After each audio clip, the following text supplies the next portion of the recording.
আবারও বাংলাদেশি নাগরিক সহ এক ভারতীয় দালালকে আটক করা হয়েছে। রীতিমতো রাজ্যকে করিডোর হিসেবে ব্যবহার করে ভারতে প্রবেশের চেষ্টা প্রায় প্রতিদিন করে থাকেন বাংলাদেশিরা। আর তার মধ্যে এবার কিন্তু দেখা গেল যে বিলোনিয়া মহকুমা পিয়ার বাড়ি থানা এলাকা থেকেই বাংলাদেশি নাগরিক একজনকে গ্রেফতার করা হয়েছে, তার সাথে ভারতীয় দালালকেও আটক করা হয়েছে।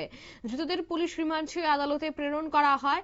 জানা গেছে এদিন যে সীমান্ত পেরিয়ে অবৈধ প্রবেশের চেষ্টা করছিল, কিন্তু সেখানেই পুলিশের সাফল্য।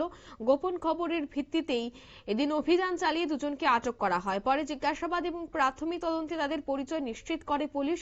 ধৃত বাংলাদেশি নাগরিকের নাম সাদ্দিক হোসেন, বয়স 28 বছর। তিনি বাংলাদেশের কুমিল্লা জেলার 14গ্রাম থানার বাটিশা পোস্ট অফিসের অন্তর্গত কালিকাপুর গ্রামের বাসিন্দা। অপরদিকে ধৃত ভারতীয় টাউটের নাম খাইরুল হোসেন, বয়স 33 বছর। তিনি দক্ষিণ ত্রিপুরা জেলার রাঙ্গামোড়া থানাধীন রাঙ্গামোড়া এলাকার বাসিন্দা। পুলিশের প্রাথমিক তদন্তে উঠে এসেছে ভারতীয় টাউট খাইরুল হোসেনের সহযোগিতায় সাদ্দিক হোসেন অবৈধভাবে আন্তর্জাতিক সীমান্ত অতিক্রম করে ভারতের ভূখণ্ডে প্রবেশ করেছিল। এই ঘটনার পেছনে আরো কোনো দালাল চক্র বা সীমান্ত নেটওয়ার্ক সক্রিয় রয়েছে কিনা তা খতিয়ে দেখছে পিয়ারবাড়ি থানার পুলিশ। কি উঠে আসছে শোনাবো। আজকে বিকালবেলা আমাদের সিসিএন, বিএসএফ এবং পুলিশের যৌথ উদ্যোগে একটি গোপন সংবাদের খবরের ভিত্তিতে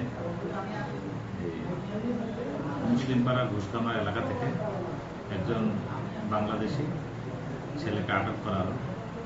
তো তাকে যে সাহায্য করছিল তার ইন্ডিয়ান টাউন আমরা অ্যারেস্ট করেছি, সাথে একটা গাড়ি সিজ করেছি।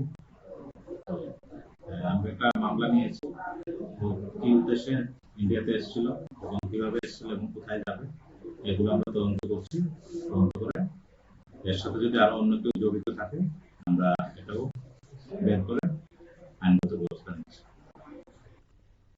আপনারা শুনলেন, অর্থাৎ আইনগত ব্যবস্থা নেওয়া হচ্ছে যারা এই ঘটনার সাথে যুক্ত। অন্যদিকে কোনো বড়সড় চক্র কাজ করছে কিনা এই বিষয়টার দিকেও কিন্তু পুলিশ এবার তদন্ত শুরু করছে, কারণ প্রতিনিয়তই কিন্তু অবৈধভাবে ভারতে অনুপ্রবেশের চেষ্টা চালিয়ে যাচ্ছে বাংলাদেশেরা, আর তাদের সাহায্য করছে দালাল চক্র।